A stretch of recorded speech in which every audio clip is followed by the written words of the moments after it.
اس لیے قرآن مجید میں رب نے فرمایا ان الذین یحبون ان تشیع الفاحشہ فی الذین آمنوا، جو بھی مومنوں میں، ایمان والے لوگوں میں برائی کو پھیلانے کی کوشش کرتا ہے،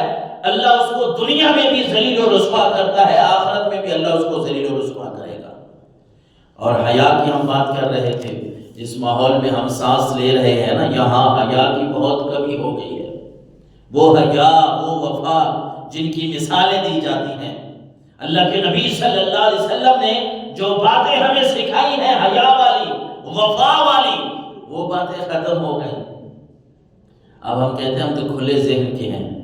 ہم اپنی اولاد کو بھی ڈانٹنے کے لیے، سمجھانے کے لیے تیار نہیں ہیں۔ ہمیں پتہ ہے کہ جب ہمارے اندر سے حیا چلی گئی ہے، ہم اپنی اولاد کو کیا سمجھائیں؟ اللہ کے نبی کا کیسا سونا یہ جملہ ہے کہ جب بندے سے حیا چلی جاتی ہے فَاصْنَعْ مَا شِئْتَ، جو مرضی ہے کرتا رہے۔ پھر انسان جب بندہ، یعنی دوسرے سخت لفظ ہیں ذرا ہم کہنے کہ بندہ جب بے حیا ہو جاتا ہے تو پھر انسان کچھ بھی کرتا رہتا ہے، پھر انسان کے پاس کوئی بات نہیں ہوتی۔ اللہ نے قرآن مجید فرقان حمید میں فرمایا وَمِنَ النَّاسِ مَن يَشْتَرِي لَهْوَ الْحَدِيثِ لِيُضِلَّ عَن سَبِيلِ اللَّهِ بِغَيْرِ عِلْمٍ وَيَتَّخِذَهَا هُزُوًا أُولَٰئِكَ لَهُمْ عَذَابٌ مُهِينٌ۔ فرمایا لوگوں میں سے جو بھی بندہ فضول باتیں، بیہودہ باتیں اللہ کے راستے سے روکنے کے لیے بغیر علم کے لوگوں میں پھیلاتا رہتا ہے، یہ اللہ تبارک و تعالیٰ نے اس وقت آیت کریمہ نازل فرمائی جب کچھ لوگ گئے نا کاروبار کے لیے، اچھا وہاں نہ جا کے انہوں نے کچھ کتابیں خرید لی، کس سے کہانیاں، وہ فلاں کتاب ہے، فلاں کتاب ہے، یہ فلاں رستم کا قصہ ہے، یہ فلاں کا قصہ ہے، ان کو پڑھنے کے لیے۔ اور پھر لوگوں کو کہا کہ لوگوں قرآن پڑھنا چھوڑ دو، قرآن کو چھوڑو،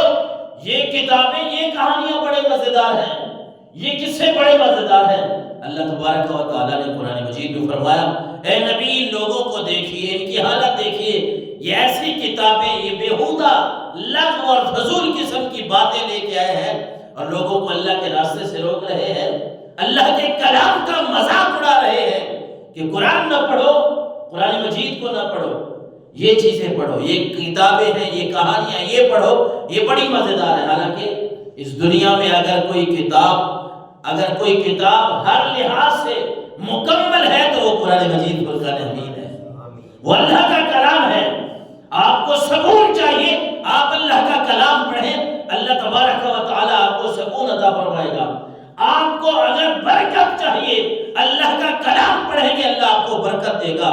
آپ کو اگر رزق چاہیے، آپ رزق کے لیے قرآن کی تلاوت کریں گے، رب آپ کو رزق دے گا۔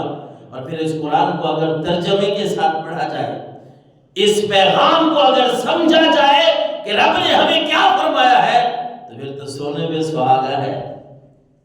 پھر تو سونے پہ سہاگا ہے کہ ہم کسی کے پاس بیٹھ جائیں یار یہ 2-4 آیتوں کا ترجمہ ہی بتا دیں،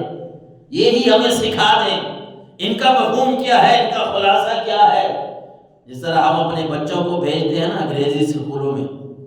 اور اگر وہاں وہ صرف رٹی رٹائی باتوں پہ آ جائیں کہ انگلش تو پڑھ رہے ہیں، ان کو ترجمہ نہ آئے، تو ہم کہتے ہیں نہیں، اس کا فائدہ کہ آپ اسکول چلے جاتے ہیں، وہاں جا کے شکایت کرتے ہیں کہ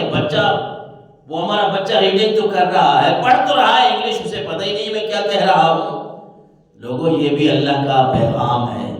یہ قرآن اللہ کا پیغام ہے اور ہمارے نام ہے، ہم نے اس کو پڑھنا ہے، اس کو سمجھنا ہے۔ یہ قرآن تو برکت والی کتاب ہے۔ کوئی یہ تمہیں کہے کہ نہیں، قرآن سے دور کرنے کے لیے اگر کوئی تمہارے بچوں کے ہاتھ میں موبائل تھما رہا ہے، بچوں کو کارٹون اور فلاں چیزیں دے رہا ہے، تو ہم اس بات کو سمجھ جائیں کہ اطمینان،